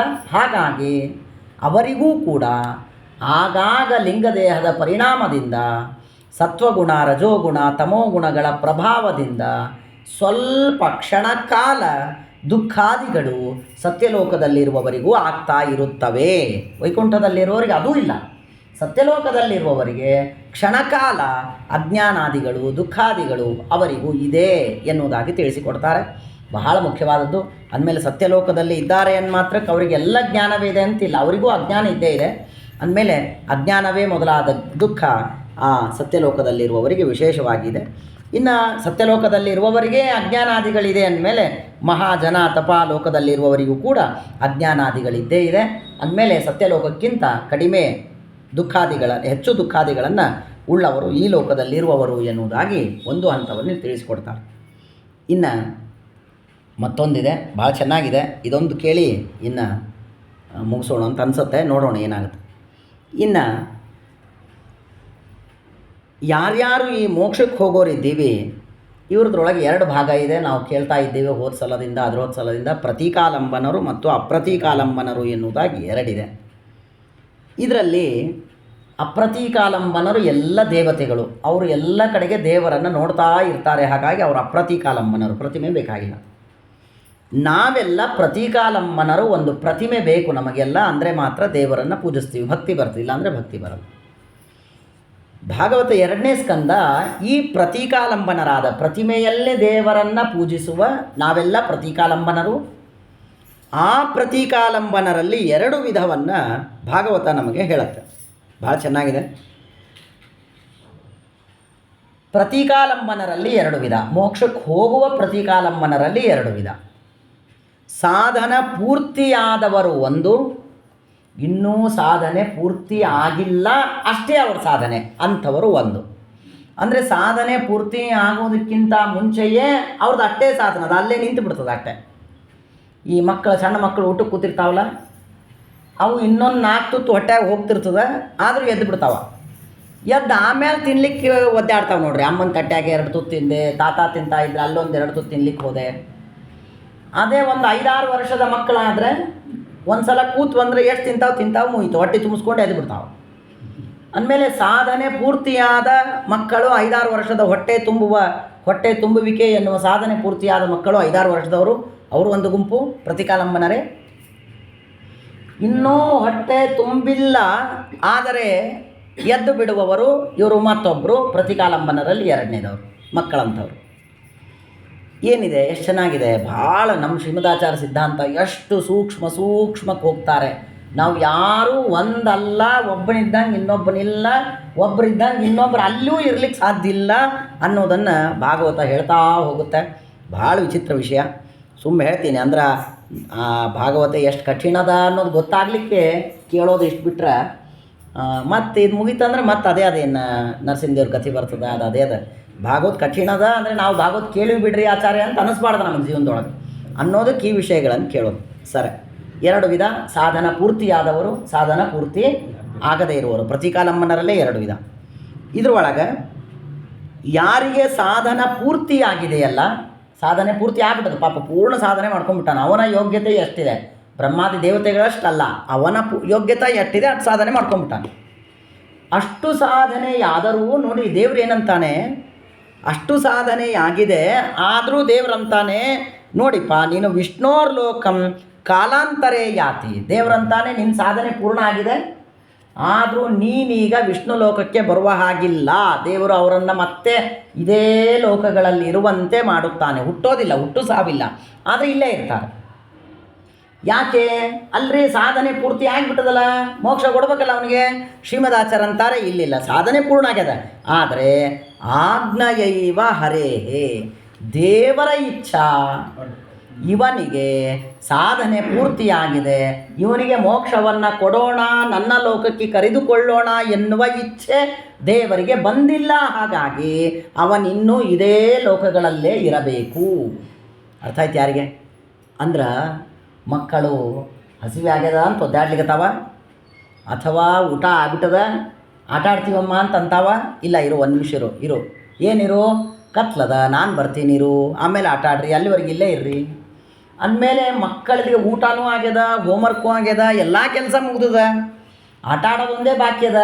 ಆದರೂ ಅಪ್ಪ ಅಮ್ಮನ ಇಚ್ಛೆ ಇದ್ದರೆ ಅವು ಆಟ ಆಡ್ಲಿಕ್ಕೆ ಹೋಗ್ಬೇಕು, ಇಲ್ಲಾಂದ್ರೆ ಸುಮ್ಮನೆ ಕೊಡ್ರೆ ಮಲ್ಕೋರಿ, ಇಲ್ಲ ಹೊರಗೆ ಹೋಗ್ಬೇಡ್ರಿ, ಇವತ್ತು ಗಾಳಿ ಭಾಳದ, ಮಳೆ ಭಾಳದ, ಬಿಸಿಲು ಭಾಳದ, ಹೊರಗೆ ಹೋಗ್ಬೇಡ್ರಿ ಅಂದಮೇಲೆ ನನ್ನ ಹೋಮ್ವರ್ಕ್ ಎಲ್ಲ ಮುಗಿದಿದ್ರು ನಾನು ತಂದೆ ತಾಯಿಯ ಇಚ್ಛೆಯ ಮೇಲೆ ಸುಖವನ್ನು ಪಡುವುದಕ್ಕೆ ಹೋಗಬೇಕೇ ಹೊರತು ತಂದೆ ತಾಯಿ ಇಚ್ಛೆ ಇಲ್ಲ ಅಂದರೆ ನಿನ್ನ ಮನಸ್ಸೊಳಗೆ ಎಟ್ಟನ್ನು ಆಳ್ಕೋ, ಜೋರು ಎಟ್ಟನ್ನು ಹೋದ್ರು, ಮನ್ಯಾಗ ಕೂತು ಹೋದ್ರು, ಹೊರಗೆ ಹೋಗ್ಬೇಡ ಅಂತಂತಾರೆ. ಅಂದಮೇಲೆ ಹಾಗೆ ನನ್ನ ಸಾಧನೆ ಪೂರ್ತಿಯಾದ ಮಾತ್ರಕ್ಕೆ ಆಗಿಬಿಡ್ರಿ, ನನಗೇನು ದೇವರ ಪ್ರಸಾದ ಅನುಗ್ರಹ ಬೇಕಾಗಿಲ್ಲ, ನಮ್ಮ ಸಾಧನೆ ಆಯಿತಾ ನಾವು ಹೋಗ್ಬಿಡ್ತೀನಿ ಮೋಕ್ಷಕ್ಕೆ, ಯಾರು ನನಗೆ ಕೇಳೋರಿಲ್ಲ ಅಂತ ಅನ್ಬೇಡ್ರಿ. ಸಾಧನೆ ಪೂರ್ತಿಯಾದ ಮೇಲೂ ದೇವರ ಇಚ್ಛೆ ಪಟ್ಟರೆ ಮಾತ್ರ ವೈಕುಂಠಾದಿ ಲೋಕಗಳಿಗೆ ಹೋಗ್ಲಿಕ್ಕೆ ಸಾಧ್ಯವೇ ಹೊರತು ದೇವರ ಇಚ್ಛಾ ಇಲ್ಲ ಅಂದರೆ ವೈಕುಂಠಾದಿ ಲೋಕಗಳು ಅವನಿಗೆ ಸಿಗುವುದಿಲ್ಲ. ಅವನು ಇನ್ನೂ ಇಲ್ಲೇ ತಿರುಗ್ತಾ ಇರ್ತಾನೆ. ಹುಟ್ಟೋದಿಲ್ಲ, ಹುಟ್ಟೋದಿಲ್ಲ. ಆದರೆ ಅವರು ಇದೇ ಲೋಕಗಳಲ್ಲಿ ಸತ್ಯಲೋಕ, ಮಹರ್ಲೋಕ, ಜನೋಲೋಕ, ತಪೋಗಳಿಂದ ಹಿಡಿದು ಈ ಲೋಕಗಳಲ್ಲಿ ಅಪ್ರಾಕೃತವಾದ ದೇಹದಿಂದ ಸಂಚಾರವನ್ನು ಮಾಡ್ತಾ ಇರ್ತಾರೆ. ಸರಿನಾ? ಅಪ್ರಾಕೃತವಾದ ಲೋಕಗಳಿಂದ ಸಂಚಾರ ಮಾಡ್ತಿರ್ತಾರೆ. ಹುಟ್ಟಿಲ್ಲ ಆದರೆ ಭೂಮಿಯ ಸಂಪರ್ಕ ಇಲ್ಲ, ಭೂ ಸಂಪರ್ಕ ಇಲ್ಲ, ಆದರೆ ಅಪ್ರಾಕೃತವಾದ ದೇಹದಿಂದ ಇಲ್ಲಿ ಇರ್ತಾರೆ. ನಮ್ಮ ಇಂಥ ಪ್ರಾಕೃತ ದೇಹ ಇಲ್ಲ, ಪ್ರಾಕೃತ ದೇಹ ಇಲ್ಲದೆ ಅಪ್ರಾಕೃತವಾದ ದೇಹದಿಂದ ಇರ್ತಾರೆ. ಅಂದರೆ ಪ್ರಾಕೃತ ದೇಹವೇ ಆದರೆ ನಮ್ಮೆಲ್ಲರ ಸಂಪರ್ಕಕ್ಕೆ ಸಿಗದೇ ಇರುವ ದೇಹದಿಂದ ಇರ್ತಾರೆ. ಹೇಗೆ ಮಹರ್ಲೋಕಾದಿಗಳಲ್ಲಿ ಇರುವಂತೆ ಅಲ್ಲೂ ಇದ್ದೇ ಇದ್ದಾರೆ, ಆದರೆ ಆ ದೇವತೆಗಳು ನಮ್ಮ ಕಣ್ಣಿಗೆ ಕಾಣಿಸ್ತಾರೇನೋ, ಆ ಜೀವರಾಶಿಗಳು ನಮ್ಮ ಕಣ್ಣಿಗೆ ಕಾಣಿಸ್ತಾರೇನೋ, ಹಾಗೆ ಸಾಧನೆ ಮಾಡ್ತಾ ಇರ್ತಾರೆ. ಸಾಧನೆ ಅಂದ್ರೇನು? ಸುಖವನ್ನು ಅನುಭವಿಸ್ತಿರ್ತಾರೆ, ಇಷ್ಟೇ, ಇಲ್ಲೇ ಸಂಚಾರವನ್ನು ಮಾಡ್ತಾ ಇರ್ತಾರೆ. ಸಾಧನೆ ಪೂರ್ಣ ಆಗ್ಯದ, ಆದರೆ ವೈಕುಂಠದೊಳಗಿರುವ ಯೋಗ್ಯತೆ ಇನ್ನೂ ಬಂದಿಲ್ಲ. ಯಾಕೆ? ದೇವ್ರ ಇಚ್ಛಾ ಇಲ್ಲ. ಸಾಧನೆ ಪೂರ್ಣ ಆಗಿದೆ, ವೈಕುಂಠದೊಳಗೆ ಇರುವ ಯೋಗ್ಯತೆ ಇಲ್ಲ. ಯಾಕಿಲ್ಲ? ದೇವರ ಇಚ್ಛಾ ಇಲ್ಲ ಅನ್ನೋದಕ್ಕಿಲ್ಲ. ಇಲ್ಲೇ ಸಂಚಾರವನ್ನು ಮಾಡ್ತಾ ಇರ್ತಾರೆ. ಪ್ರತೀಕಾಲಂಬನರು ನಾವೆಲ್ಲ. ಇದು ಒಂದು. ಇನ್ನು ಇವ್ರಿಗೆ ಆಗ್ತದೇನು ಮೋಕ್ಷ? ಯಾವಾಗಾದ್ರೂ ವೈಕುಂಠಕ್ಕೆ ಹೋಗ್ತಾರೇನೋ? ಹೋಗ್ತಾರೆ. ಯಾವಾಗ ದೇವ್ರು ಇಚ್ಛಾ ಪಡ್ತಾನೆ, ಕಾಲಾಂತರೇ ಯಾಂತಿ. ದೇವ್ರು ಇಚ್ಛಾ ಪಟ್ಟ, ಇನ್ನೊಂದು 100 ವರ್ಷ ಆದಮೇಲೆ ದೇವ್ರು ಇಚ್ಛಾ ಪಡ್ತಾನೆ, ಬಾ ಮಾರಾಯ, ಬಾ ವೈಕುಂಠಕ್ಕೆ ಬಾ ಅಂತ ಇಚ್ಛಾ ಪಡ್ತಾನೆ. ಅವ ಇಚ್ಛಾ ಪಟ್ಟಾಗ ಇವನು ವೈಕುಂಠಕ್ಕೆ ಹೋಗಬೇಕು, ಅಲ್ಲಿವರೆಗೆ ಹೋಗಂಗಿಲ್ಲ. ಅರ್ಥ ಆಗ್ತಾ ಇದೆಯಾ? ಅಂದಮೇಲೆ ಇದಕ್ಕಾಗಿ ಅನೇಕ ಶ್ರೀಮನ್ಯಾಯ ಸುಧಾವೇ ಮೊದಲಾದ ಗ್ರಂಥಗಳಲ್ಲಿ ಮಧ್ಯದಲ್ಲಿ ಭಗವಂತನ ಅನುಗ್ರಹ, ಜ್ಞಾನದಿಂದ ಮೋಕ್ಷ ಅಲ್ಲ, ಜ್ಞಾನದಿಂದ ಭಗವಂತನ ಪ್ರಸಾದ, ಅನುಗ್ರಹ. ಪ್ರಸಾದ ಅಂದರೂ ಒಂದೇ, ಅನುಗ್ರಹ ಒಂದೊಂದು. ಅಂದಮೇಲೆ ಜ್ಞಾನ, ಅಪರೋಕ್ಷ ಜ್ಞಾನದಿಂದ ಡೈರೆಕ್ಟ್ ಮೋಕ್ಷ ಎಂದೆಂದಿಗೂ ಇಲ್ಲ. ಅಪರೋಕ್ಷ ಜ್ಞಾನ, ಮಧ್ಯದಲ್ಲಿ ಭಗವಂತನ ಪ್ರಸಾದ. ಆ ಪ್ರಸಾದವೇ ಇಚ್ಛಾ. ಅವ ಇಚ್ಛಾ ಪಡಬೇಕು, ಪಾಪ ನೀನು ಅಂತ ಅವ ಇಚ್ಛಾ ಪಟ್ಟರೆ ಮೋಕ್ಷವೇ ಹೊರತು, ಅವ ಇಚ್ಛಾ ಪಡದೇ ಇದ್ದರೆ ನಿನ್ನ ಸಾಧನೆ ಪೂರ್ತಿಯಾದರೂ ನೀನು ಇಲ್ಲಿಯೇ ಇರಬೇಕು. ನೋಡ್ರಿ, ಅಂದಮೇಲೆ ದೇವರು ಕೊನೆಯ ಹಂತದವರೆಗೂ ದೇವರು ನಮಗೆ ಬೇಕೇ ಬೇಕು. ಕೊನೆಯ ಹಂತ ಮುಟ್ಟಿದ ಮೇಲೂ ದೇವರು ನಮಗೆ ಬೇಕೇ ಬೇಕು. ನಾವು ಹೀಗೆ ಅಂತೀವಿ, ಸಿಟ್ಟಿಗೆ ಬಂದಾಗ ಯಾವ ದೇವರಾಚಾರ್ಯ ನಮ್ಗೆ ಯಾರು ಬೇಡ ಆಚಾರ್ಯ, ಸುಮ್ಮನೆ ನಮ್ಮಷ್ಟಿಗೆ ನಾವು ಇರ್ತೀವಿ, ಯಾವ ದೇವ್ರು ಬೇಡ ದೇನ್ರು ಬೇಡ ಅಂತಂತೀವಿ. ನಮ್ಗೆ ಸಿಟ್ಟು ಏನನ್ನ ಮನ್ಯಾಗ ಕಷ್ಟ ಬಂದ್ರೆ, ಏನನ್ನ ಅನಾಹುತ ಅಂದ್ರೆ ದೇವ್ರ ಮೇಲೆ ಸಿಟ್ಟಿಗೆ ಬಂದು ಯಾವ ದೇವ್ರು ಬೇಡ ನಮ್ಗೆ ಅಂತೀವಿ. ಮೋಕ್ಷಕ್ಕೆ ಹೋದ ಮೇಲೂ ದೇವರು ಬೇಕು ಅಂತ ಹೇಳುವ ಶಾಸ್ತ್ರದಲ್ಲಿ ಬಂದು ಆ ಶಾಸ್ತ್ರವನ್ನೆಲ್ಲ ಕೇಳಿ ತಿಳಿದ ನಾವೇ ದೇವ್ರು ಬೇಡ ಅಂತ ಅನ್ನೋದಾದ್ರೆ, ಇನ್ನು ಏನೂ ಕೇಳದ ನಮ್ಮ ಮಕ್ಕಳು ಮೊಮ್ಮಕ್ಕಳು ನಾಸ್ತಿಕರು ಅವರೆಲ್ಲ ದೇವರಿಂದ ಎಷ್ಟು ಸುಲಭವಾಗಿ ದೂರ ಸರಿಲಿಕ್ಕೆ ಸಾಧ್ಯದ? ಹೌದಿಲ್ಲ? ಅಂದಮೇಲೆ ದೇವ್ರು ಬೇಕು. ಸರಿ, ಇನ್ಯಾರು ಇನ್ನೂ ಸಾಧನೆ ಪೂರ್ತಿ ಆಗಿಲ್ಲ, ಸಾಧನೆ ಪೂರ್ತಿ ಆದವ್ರದ್ದೇ ದೇವ್ರ ಇಚ್ಛಾ ಬೇಕು ಅಂತ ಆದಮೇಲೆ ಇನ್ನು ಯಾರಿಗೆ ಸಾಧನ ಪೂರ್ತಿ ಆಗೇ ಇಲ್ಲ ಅವರಂತೂ ಮೋಕ್ಷಕ್ಕೆ, ವೈಕುಂಠಕ್ಕೆ ಹೋಗೋದೇ ಇಲ್ಲ. ವಿಹೃತ್ಯೈವ ಅನ್ಯಲೋಕೇಶು ಮುಚ್ಚಂತೆ ಬ್ರಹ್ಮಣಾ ಸಹ. ಅವರಿಗೆ ಸಾಧನೆ ಪೂರ್ಣ ಆಗೇ ಇಲ್ಲ, ಹಾಗಾಗಿ ಅವರು ಇಲ್ಲೇ ಸಂಚಾರ ಮಾಡ್ತಾನೇ ಇರ್ತಾರೆ. ಬ್ರಹ್ಮದೇವರಿಗೆ 100 ವರ್ಷ ಆದಾಗ ಅವ್ರನ್ನೆಲ್ಲ ದೇವರು ಕರೆಸ್ತಾನೆ, ಅವ್ರ ಜೊತೆ ಕೂಡಿ ಮೋಕ್ಷಕ್ಕೆ ಹೋಗುತ್ತೇವೆ. ಅಂದರೆ ಏನಾಯಿತು ನೋಡಿ, ಮತ್ತೊಂದು ಹಂತ ಹೇಳ್ತೀನಿ. ಅಂದಮೇಲೆ ಮಹರ್ಲೋಕ, ಜನೋಲೋಕ, ತಪೋಲೋಕ, ಸತ್ಯಲೋಕದಲ್ಲಿ ಕೂತು ಸಾಧನೆಯನ್ನು ಮಾಡುವವರು ಒಂದು ಗುಂಪು. ಇಲ್ಲಿ ಸಾಧನೆ ಮುಗಿದು ಬಿಟ್ಟದ, ಭೂಮಿಯ ಸಂಪರ್ಕ ಆಗಬೇಕಾಗಿಲ್ಲ. ಯಾಕೆ? ಪ್ರಾರಬ್ಧ ಕರ್ಮ ಇಲ್ಲ, ಪ್ರಾರಬ್ಧ ಕರ್ಮ ಮುಗಿದಿದೆ. ಅಂದಮೇಲೆ ಭೂಮಿ ಮೇಲೆ ಹುಟ್ಟೋಂಗಿಲ್ಲ.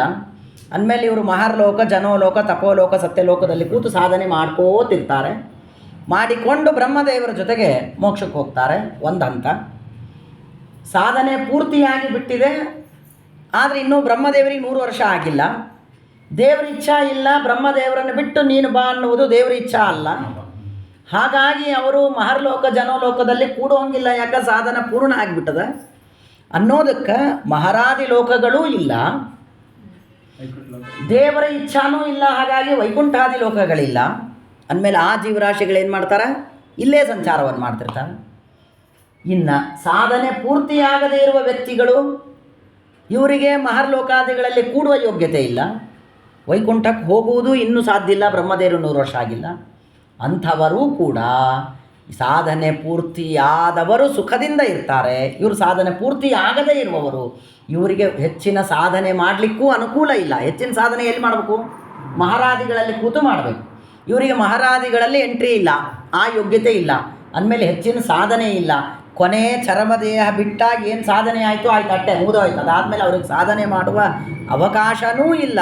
ಅಂತಹ ಜೀವರಾಶಿಗಳು ಕೊನೇ ಟೈಮಿಗೆ ಹೋಗಿ ಲೈನೊಳಗೆ ನಿಂತು ಸೇರ್ಕೊಂಡ್ಬಿಡ್ತಾರೆ. ಒಂದು ಸಣ್ಣ ಉದಾಹರಣೆ ಹೇಳೋದಾದ್ರೆ, ಇಡೀ ದಿನ ಕ್ಲಾಸ್ ಹೊರಗೆ ನಿಂತಿದ್ರು, ಮನೆಗೆ ಹೋಗುವ ಲಾಸ್ಟ್ ಬೆಲ್ಲ ಆದಮೇಲೆ ಆಟ ಆಡ್ಲಿಕ್ಕೆ ಹೋಗಿತ್ತು. ಆ ಲಾಸ್ಟ್ ಪೀರಿಯಡ್ ಆಟದ ಪೀರಿಯಡ್ ಇತ್ತು. ಆ ಹುಡುಗರು ಎಲ್ಲ ಆಟ ಆಡ್ಲಿಕ್ಕೆ ಹೋಗಿದ್ದು ಆ ಕ್ಲಾಸ್ ಮಕ್ಕಳು. ಇವ್ರು ಇನ್ನೂ ಹೊರಗೆ ನಿಂತಿದ್ರು. ಕೊನೆಗೆ ಇನ್ನು ಬ್ಯಾಗ್ ತೊಗೊಂಡು ಹೊರಗೆ ಹೋಗುವಾಗ ಅವ್ರ ಜೊತೆ ಒಳಗೆ ಬಂದು ಬ್ಯಾಗ್ ತೊಗೊಂಡು ಹೊರಗೆ ಹೋದ್ರು. ಅಷ್ಟೇ ಅವ್ರದ್ದು. ಅವತ್ತೇನು ಓದಲಿಲ್ಲ, ಆಟಿಲ್ಲ, ಏನಿಲ್ಲ ಅವ್ರದ್ದು. ನಿಂತಾರ ರೂಮ್ ಒಳಗೆ ಹೊರಗೆ. ಆ ಹುಡುಗರೆಲ್ಲ ಆಟ ಆಡಿ ಬಂದು ಬೆಲ್ಲ ಆಯಿತು, ಲಾಸ್ಟ್ ಬೆಲ್ಲ ಆಯಿತು. ಇನ್ನು ಬ್ಯಾಗ್ ಒಳಗೆ ಅದಲ್ಲ, ಹೀಗಾಗಿ ಒಳಗೆ ಬಂದು ಬ್ಯಾಗ್ ತೊಗೊಂಡು ಹೊರಗೆ ಹೋದು. ಹಂಗಿದ್ದಂಗೆ ಸಾಧನೆ ಪೂರ್ತಿಯಾಗದ ಪ್ರತಿಕಾಲಂಬನರಾದ ನಾವು ಸಾಧನೆ ಪೂರ್ತಿಯಾಗಿಲ್ಲ, ಆದರೂ ಮೋಕ್ಷ ಕೊಡಬೇಕು ದೇವರ ಇಚ್ಛಾ. ನಮ್ಮ ಯೋಗ್ಯತೆ ಎಷ್ಟು ಸಾಧನೆ ಆಗಿಲ್ಲ, ನಮ್ಮದು ಅಷ್ಟೇ ಸಾಧನೆ. ಹಾಗಾಗಿ ನಮ್ಮನ್ನು ಕೊನೆ ತನಕ ಇಲ್ಲಿಲ್ಲೇ ಇಟ್ಟು ಬ್ರಹ್ಮದೇವರು ಮೋಕ್ಷಕ್ಕೆ ಹೋಗುವಾಗ, ಪ್ರಳಯ ಕಾಲದಲ್ಲಿ ಬ್ರಹ್ಮದೇವರು ಮೋಕ್ಷಕ್ಕೆ ಹೋಗುವಾಗ ನಮ್ಮನ್ನು ಒಳಗೆ ಸೇರಿಸ್ಕೊಂಡು ಬ್ರಹ್ಮದೇವರು ಕರ್ಕೊಂಡು ಹೋಗ್ಬಿಡ್ತಾರೆ ಮೋಕ್ಷ. ಅರ್ಥ ಆಗ್ತಾ ಇದೆಯಾ? ಎಷ್ಟು ವಿಷಯ ಇದೆ ಭಾಗವತ, ಎಷ್ಟು ಕಠಿಣವಿದೆ. ನಾವು ಮತ್ತು ಭಾಗವತ ಅಂದರೆ ಬರೀ ಕಥೆ ಅಂತೀವಿ. ನೋಡ್ರಿ ಎಷ್ಟು ವಿಷಯ ಇಲ್ಲ, ಹೀಗೆಲ್ಲ ಇದೆ. ಇದು ಬೇಸರ ಬರ್ತದೆ, ಆಚಾರ ಕೀರ್ತಿ ಬರಲ್ಲ, ಹೆಸರು ಬರಲ್ಲ ಅನ್ನೋದಕ್ಕೆಲ್ಲೂ ಹೇಳಲಿಕ್ಕಾಗಲ್ಲ. ಅಂತೂ ಇದೆಲ್ಲ ಇದೆ. ಇದು ಒಂದು ವಿಷಯ. ಇನ್ನು ಮತ್ತೊಂದು ಹೇಳ್ತೀನಿ. ಬೇಸರ ಬಂದಿರುತ್ತೆ ಅಡುಗೆ ಮಾಡಿ ಮನೆಯಾಗ ಇದ್ದು ಆದರೂ ಇದೊಂದು ಸ್ವಲ್ಪ ಬೇಸರ. ಮತ್ತೊಂದು ಹೇಳ್ತೀನಿ. ಇಷ್ಟ ಆಯಿತು, ಇದೊಂದೇ ವಿಷಯ ಮುಗಿಸ್ಬಿಡೋಣ, ಭಾಳೇನಿಲ್ಲ.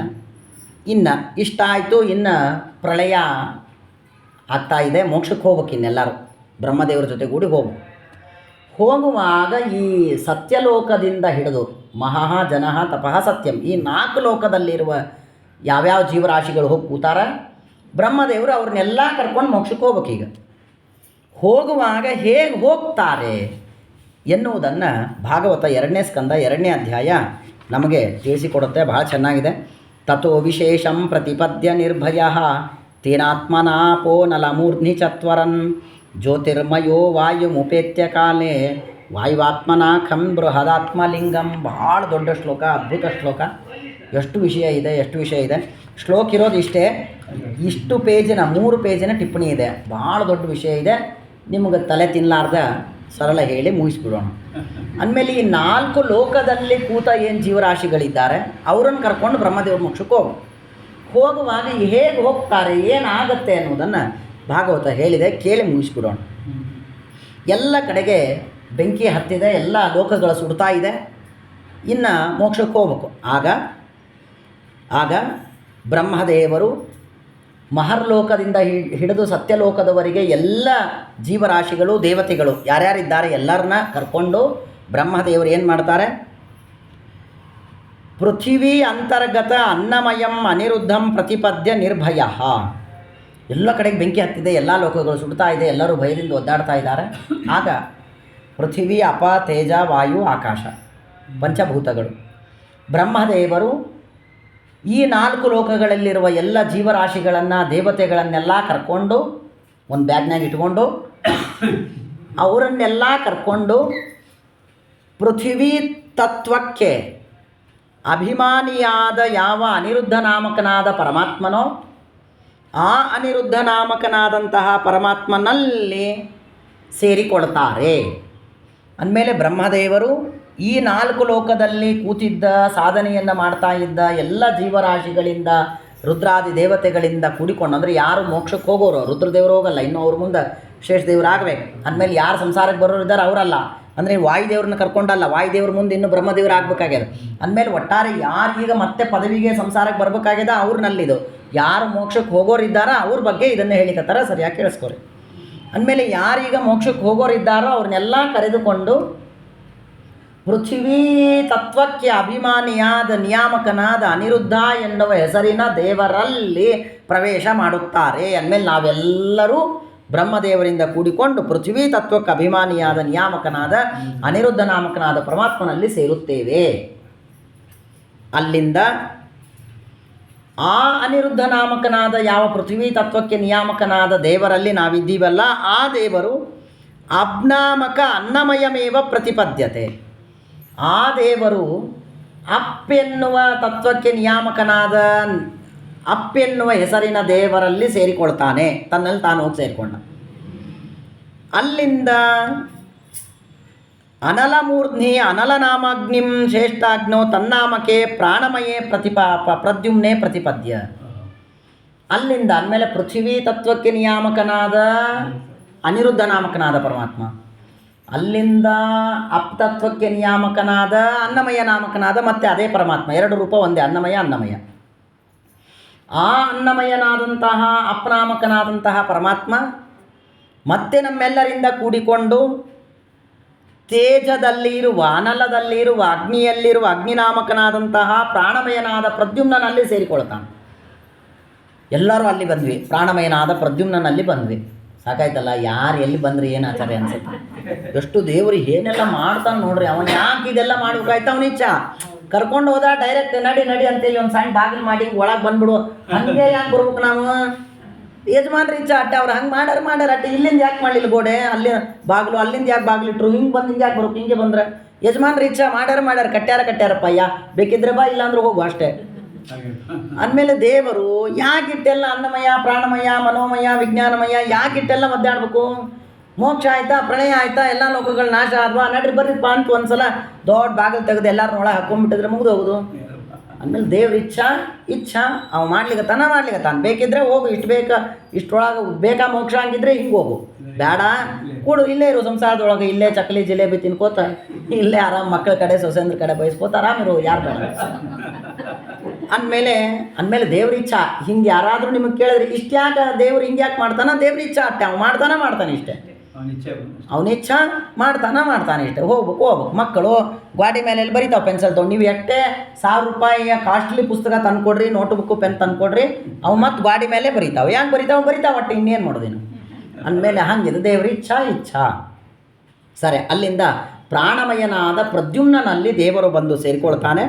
ಅಲ್ಲಿಂದ ಮಾರ್ಗತ್ವ ತ್ವರಮಾಣ, ನಡ್ರಿ ಬೇಗ ಸುಡ್ಲಿಗತ್ತದೆಲ್ಲ ನಡ್ರಿ ಅಂತ ತ್ವರಮಾಣ, ಅವಸರ ಮಾಡ್ತಾ ದೇವರು ಅಲ್ಲಿಂದ ಜೀವರಾಶಿಗಳನ್ನು ಕರ್ಕೊಂಡು ಮುಂದೆ ಹೋಗ್ತಾನೆ. ಅಲ್ಲಿಂದ ಮತ್ತೆ ಮುಂದೆ ಬರ್ತು ವಾಯು ಶಬ್ದವಾಚ್ಯಂ ವಾಯುವಂತರ್ಗತಂ ಪ್ರಾಣಮಯಂ ಉಪೇತ್ಯ. ಅಲ್ಲಿಂದ ಪೃಥ್ವಿ ಅಪ ತೇಜ ಆಯಿತು. ವಾಯು ಅಂದಮೇಲೆ ವಾಯು ಶಬ್ದವಾಚ್ಯನಾದ ವಾಯುವಂತರ್ಗತನಾದ ದೇವರು ತಾನು ಎಲ್ಲರನ್ನ ಕರ್ಕೊಂಡು ಅಲ್ಲಿ ಬಂದು ಸೇರಿಕೊಳ್ತಾನೆ. ಅಲ್ಲಿಂದ ಖಶಬ್ದವಾಚ್ಯಂ ಪ್ರಾಣಮಯಮೇವ ಉಪೈತಿ. ಅಲ್ಲಿಂದ ದೇವರು ಮತ್ತೆ ನಮ್ಮನ್ನೆಲ್ಲರನ್ನ ಕರ್ಕೊಂಡು ಆ ಪ್ರಾಣ ಶಬ್ದವಾಚ್ಯನಾದಂತಹ ದೇವರು ಆಕಾಶದಲ್ಲಿ ಆಕಾಶನಾಮಕನಾದಂತಹ ಪರಮಾತ್ಮನಲ್ಲಿ ಬಂದು ಸೇರಿಕೊಳ್ತಾನೆ. ಅಲ್ಲಿಂದ ವಿಜ್ಞಾನಮಯನಾದಂಥ ಜ್ಯೋತಿರ್ಮಯೋ ವಾಯು ಉಪೇತ್ಯ ಕಾಲೆ ಖಂ ಬೃಹತ್ ಆತ್ಮಲಿಂಗಂ. ಅಲ್ಲಿಂದ ದೇವರು ಮತ್ತು ಬುದ್ಧಿನಾಮಕನಾದಂತಹ ಪರಮಾತ್ಮನಲ್ಲಿ, ಬುದ್ಧಿ ತತ್ವಕ್ಕೆ ನಿಯಾಮಕನಾದ ಬುದ್ಧಿನಾಮಕನಾದ ಪರಮಾತ್ಮನಲ್ಲಿ ಬಂದು ಸೇರ್ಕೋತಾನೆ. ನಾವೆಲ್ಲ ಇದ್ದೀವಿ ಒಳಗೆ. ಅಲ್ಲಿಂದ ಅಲ್ಲಿ ಹೋಗಿ ಸೇರಿಕೊಂಡ, ತನ್ನದೇ ರೂಪ ತಾನೇ ಹೋಗಿ ಸೇರಿಕೊಂಡ. ಅಲ್ಲಿಂದ ಅಹಂಕಾರಗಂ ಹರಿಂ, ಅಹಂಕಾರ ತತ್ವದಲ್ಲಿರುವ ದೇವರಲ್ಲಿ ಹೋಗಿ ದೇವರು ಸೇರಿಕೊಳ್ತಾನೆ. ನಮ್ಮೆಲ್ಲರಿಂದ ಕೂಡಿಕೊಂಡು ಆ ದೇವರಿಗೆ ಅಹಂಕಾರ ಅಂತ ಹೆಸರು. ಅಲ್ಲಿಂದ ವಿಜ್ಞಾನ ನಾಮಾನಂ ಮಹತ್ತತ್ವಗತಿಂ ಹರಿಂ. ಅಲ್ಲಿಂದ ಮಹತ್ತತ್ವದಲ್ಲಿರುವ ವಿಜ್ಞಾನ ಎನ್ನುವ ಹೆಸರಿನಲ್ಲಿ ಹೋಗಿ ದೇವರು ಸೇರಿಕೊಳ್ತಾನೆ. ನಾವೆಲ್ಲ ಅವನು ಹೊಟ್ಟೆಯಾಗಿದ್ದೀವಿ, ಅಲ್ಲೋಗಿ ಸೇರಿಕೊಂಡ. ಅರ್ಥ ಆಯ್ತೇನ? ಭಾಳ ಬೇಸರ ಬರ್ತಾ ಅನ್ನೋದಕ್ಕೆ ಬೇಗ ಅಲ್ಲಿ ಇಷ್ಟೆಲ್ಲ ಮಾಡಿಕೊಂಡು ಕೊನೆಗೆ ಆನಂದ ನಾಮಾನಂ ಅವ್ಯಕ್ತಸ್ಥಂ ಜನಾರ್ದನಂ. ಮಹತ್ತತ್ವ ಆದಮೇಲೆ ಅವ್ಯಕ್ತ ತತ್ವಕ್ಕೆ ನಿಯಾಮಕಳಾದ ಲಕ್ಷ್ಮೀದೇವಿ, ಅದು ಬೇರೆ. ಅವ್ಯಕ್ತ ಅಂತ ಹೆಸರಿನ ದೇವರು ತಾನೇ ಆನಂದ ನಾಮಕನಾದಂಥ ಪರಮಾತ್ಮ ಅವ್ಯಕ್ತ ತತ್ವದಲ್ಲಿ ಹೋಗಿ ಸೇರಿಕೊಳ್ತಾನೆ. ಆಮೇಲೆ ಅದೇ ಆನಂದ ನಾಮಕನಾದಂಥ ಪರಮಾತ್ಮ ಅವನು ಕೊನೆಗೆ ಇಷ್ಟೆಲ್ಲ ಮಾಡಿ ಆಮೇಲೆ ಪ್ರಾಪ್ಯನ ವೃತ್ತಿಮಾಯಾಂತಿ. ಇಂಥ ಆನಂದ ನಾಮಕನಾದಂಥ ಪರಮಾತ್ಮನನ್ನು ಇವರೆಲ್ಲ ಹೊಂದಿದ ಮೇಲೆ ಇವರಿಗೆ ಮತ್ತೆ ನ ಆವೃತ್ತಿ ಮಾಯಾಂತಿ, ಮತ್ತೆ ತಿರುಗಿ ಬರುವುದು ಆಗುವುದಿಲ್ಲ. ಅಂದಮೇಲೆ ಮೋಕ್ಷಕ್ಕೆ ಹೋಗ್ಲಿಕ್ಕೂ ಪ್ರಳಯ ಕಾಲದಲ್ಲಿ ಬ್ರಹ್ಮದೇವರಿಗೆ 100 ವರ್ಷ ಆದಾಗ ಹೀಗೆ ಮಾಡುತ್ತಾನೆ ದೇವರು, ಹೊರತು ಡೈರೆಕ್ಟಾಗಿ ಮೋಕ್ಷಕ್ಕೆ ಕರೆದುಕೊಂಡು ಹೋಗುವುದಿಲ್ಲ. ಕಾಯ್ತಾ. ಅಂದಮೇಲೆ ಇದಕ್ಕಾಗಿಯೂ ಅನ್ನಮಯ ಪ್ರಾಣಮಯ ಮನೋಮಯ ವಿಜ್ಞಾನಮಯ ಆನಂದಮಯಗಳನ್ನು ನಾವು ತಿಳಿದುಕೊಳ್ಳಬೇಕು. ಅಂದಮೇಲೆ ನಾವೇನು ಉಪನಿಷತ್ನೊಳಗೆ ಇವೆಲ್ಲ ಈ ಪಂಚರೂಪಿಯಾದ ದೇವರ ಬಗ್ಗೆ ಎಲ್ಲ ಅನೇಕ ಮಾತುಗಳನ್ನು ಕೇಳ್ತೀವಿ. ಕೊನೆಗೆ ಮೋಕ್ಷಕ್ಕೆ ಹೋಗುವಾಗಲೂ ಈ ಪಂಚರೂಪಿಯಾದ ಪರಮಾತ್ಮನ ಜೊತೆಗೇನೆ, ಅವನ ಅನುಗ್ರಹದಿಂದ ಅವನ ಜೊತೆಗೇನೇ ಕೂಡಿಕೊಂಡು ನಾವು ಮೋಕ್ಷಕ್ಕೆ ಹೋಗುವುದು ಎನ್ನುವುದಾಗಿ ಭಾಗವತ 2ನೇ ಸ್ಕಂದ ನಮಗೆ ಈ ಅನ್ನಮಯಾದಿಗಳ ಬಗ್ಗೆ ತಿಳಿಸಿ ಕೊಡ್ತಾ ಇದೆ.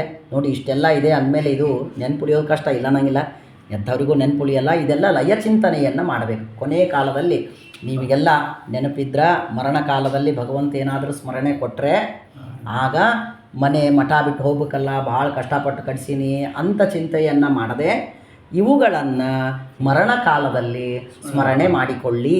ದೇವ್ರಿಗೆ ಪ್ರಾರ್ಥನೆ ಮಾಡಿರಿ, ಸ್ವಾಮಿ ರಾತ್ರಿ ಮಲಗಿದೆ ಬೆಳಗ್ಗೆ ಏಳೋದ್ರೊಳಗೆ ಹೋಗಿಸ್ಬಿಟ್ಟು ಅಂತ ಮಾಡಬೇಡ. ಅದು ಹಾರ್ಟ್ ಅಟ್ಯಾಕ್ ಬಂತು ರಾತ್ರಿ 12ಕ್ಕೆ ಹೋಗೇ ಬಿಟ್ಟರು ಅಂತ ಆಗಬಾರ್ದು. ಯದ್ಯಪಿ ಒಂದು ರೀತಿಯಿಂದ ಅನಾಯಾಸ ಮರಣ ಒಳ್ಳೆಯದು, ಆದರೆ ಹಂಗೆ ಸತ್ತರೆ ಮತ್ತೆ ಮುಂದಿನ ಜನ್ಮ ಅಂತಿದೆ, ಮತ್ತು ಯಾವುದೋ ನಾಯಿನೋ ಕೋಳಿನೋ ಆಗಿ ಹುಟ್ಟಿ ಬರ್ತೀವಿ. ಅದೇ ಲಯ ಚಿಂತನೆಯನ್ನು ಮಾಡ್ತಾ ಮರಣ ಹೊಂದಿದರೆ ಮುಂದಿನ ಜನ್ಮ ಒಳ್ಳೆ ಮಾಧ್ವ ಜನ್ಮ, ಜ್ಞಾನ ಜನ್ಮ, ಒಳ್ಳೆಯ ಸಾಧನೆಯನ್ನು ಮಾಡುವವರ ಮನೆಯಲ್ಲೇ ನಮ್ಮನ್ನು ಹುಟ್ಟಿಸ್ತಾನೆ. ಅಂದಮೇಲೆ ಎರಡು, ಒಂದು ದುಃಖ ಇಲ್ಲದೆ ಕಷ್ಟ ಇಲ್ಲದೆ ಮಲಗಿದಾಗ ಹೋಗ್ಬಿಡ್ತೀವಿ, ಲೌಕಿಕ ಜಗತ್ತಿನಿಂದ ನೋಡಿದರೆ ಭಾಳ ಒಳ್ಳೆಯ ಮರಣ.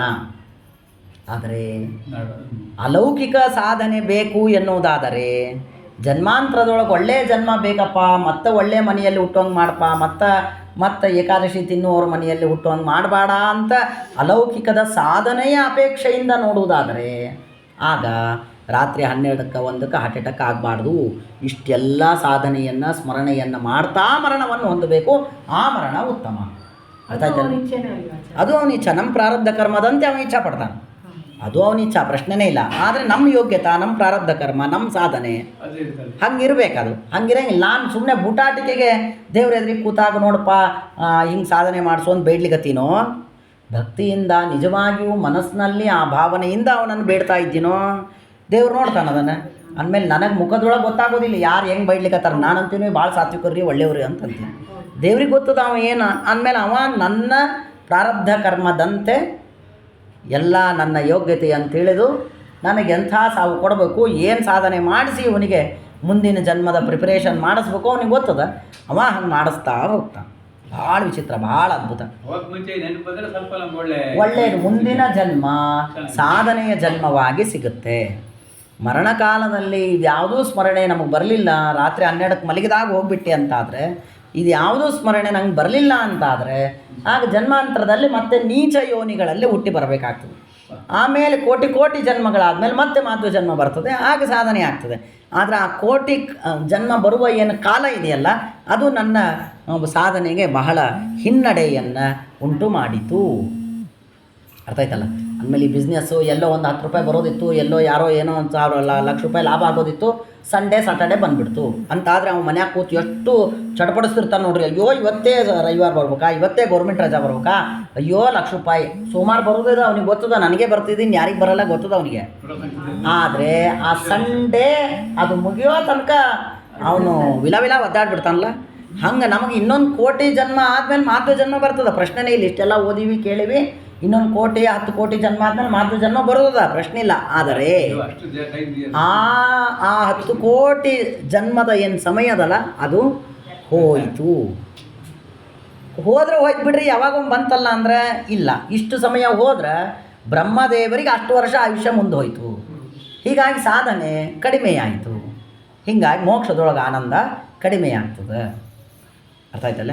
ಅಂದಮೇಲೆ ಅನಾಯಾಸೇನ ಮರಣಂ, ಮಲಗಿದಾಗೆ ಹೋಗ್ಬಿಟ್ಟೆ ನಿಶ್ಚಿಂತೆ. ಆದರೆ ಸಾಧನೆ ಬೇಕು ಎನ್ನುವುದಾದರೆ ಹಂಗೆ ಸಾಯಬಾರ್ದು, ಇದೆಲ್ಲ ಸ್ಮರಣೆ ಬರ್ತಾ ಸಾಯಬೇಕು. ಯಾರಿಗೆ ಗೊತ್ತು, ಸಾಯುವಾಗಲೂ ಇಡ್ಲಿ ವಡ ಚಿಂತೆ ಮಾಡ್ತಾ ಸಾಯ್ತೀನಿ ಅನ್ನೋದಾದರೆ ಅದು ರಾತ್ರಿ 12ಕ್ಕೆ ಹಾರ್ಟ್ ಅಟ್ಯಾಕ್ ಆಗೋದು ಒಳ್ಳೆಯದು. ಅದು ಕನಿಷ್ಠ ಆರಾಮಾದರೂ ಸಾಯ್ತೀನಿ, ಜನ್ಮ ಎಂಥದ್ದಾದರೂ ಬರಲಿ ಆರಾಮಾದರೂ ಸಾಯ್ತೀನಿ. ಇಡ್ಲಿ ವಡ ನೆನೆಸ್ಕೊಂಡು ಕಷ್ಟಪಟ್ಟು ಸಾಯ್ತೀನಿ ಅನ್ನೋದಾದರೆ ಅದು ಒಳ್ಳೆಯದು. ಇಲ್ಲಪ್ಪ ಭಗವಂತನ ಸ್ಮರಣೆ ಮಾಡ್ತಾ ನಾನು ಮರಣ ಹೊಂದಬೇಕು ಅನ್ನೋದಾದರೆ ಆ ರಾತ್ರಿ ಹಾರ್ಟ್ ಅಟ್ಯಾಕಿನ ಮರಣ ಕೆಟ್ಟದ್ದು, ಅದು ಬರಬಾರ್ದು. ಹೀಗೆ ಮರಣವಾಗಬೇಕು. ಹೀಗೆಲ್ಲ ಅನೇಕ ಇದು ಯಾವ್ದು ನಮ್ಮ ಕೈಯಾಗಿಲ್ಲ, ಎಲ್ಲ ಅವನ ಇಚ್ಛೆ. ಆದರೆ ನಮ್ಮ ಪ್ರಾರ್ಥನೆ ದೇವರಿಗೆ ದಿನಾ ಇರಬೇಕು. ಸ್ವಾಮಿ ಹಿಂಗೆ ಮಾಡು, ಹಿಂಗೆ ಮಾಡು, ಹಿಂಗೆ ಮಾಡು ಕೇಳೋದು, ಅಪ್ಲಿಕೇಶನ್ ಹಾಕೋದು ನಮ್ಮ ಕೈಯಾಗದ, ಹಾಕಿಬಿಡ್ಬೇಕು, ದಿನಾ ಹಾಕ್ಬೇಕು. ನಮ್ಮ ಯೋಗ್ಯತೆ, ನಮ್ಮ ಕರ್ಮ, ಕನಿಷ್ಠ ನಾವು ಇವತ್ತು ಹಾಕಿದರೆ ಇನ್ನೊಂದು 10 ಕೋಟಿ 100 ಕೋಟಿ ಜನ್ಮ ಆದಮೇಲೆ ಆದರೂ ದೇವರು ಅದನ್ನು ಕೈಯಾಗಿ ತಗೋತಾನೆ. ನಾವು ಇವತ್ತು ದೇವ್ರಿಗೆ ಪ್ರಾರ್ಥನೆನೇ ಮಾಡದೇ ಇದ್ದರೆ, ಈ ವಿಷಯನೇ ನಮ್ಗೆ ಗೊತ್ತಿಲ್ಲ ಅಂತಾದ್ರೆ ನಾವು ದೇವ್ರಿಗೆ ಏನಂತ ಅಪ್ಲಿಕೇಶನ್ ಹಾಕೋದು ಅಲ್ಲೇನು?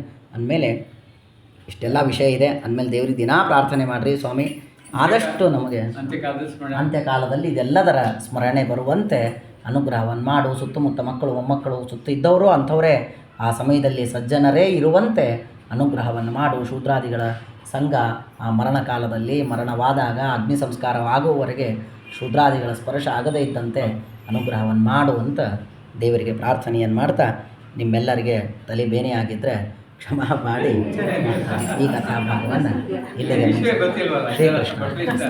ನಾವು ಇದೆಲ್ಲ ದೇವ್ರ ಕಡೆ ಹೋಗ್ಬೇಕಾದ್ರೆ ಅಟ್ಲೀಸ್ಟ್ ನೋಡಪ್ಪ ಒಂದು ಸ್ಮರಣೆ ಮಾಡಿ